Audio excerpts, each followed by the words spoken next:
ആനക്കുണ്ടത്തിന്ന് കൊതുകുതിരിയോ? ഏയ് അതൊന്നും അല്ല.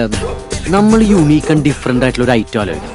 നിങ്ങളൊരു പുതിയ സംരംഭം ഇന്നോവേറ്റീവ് ആയിട്ടുള്ള ഐഡിയ ഉപയോഗിച്ച് സ്റ്റാർട്ട് ചെയ്യാൻ ഉദ്ദേശിക്കുന്ന വ്യക്തികളാണെങ്കിൽ നിങ്ങൾ നിർബന്ധമായിട്ട് അറിഞ്ഞിരിക്കണം ഈ സ്റ്റാർട്ടപ്പ് ഇന്ത്യ രജിസ്ട്രേഷൻ എന്ന് പറയുന്നത്, അഥവാ DPIIT രജിസ്ട്രേഷൻ.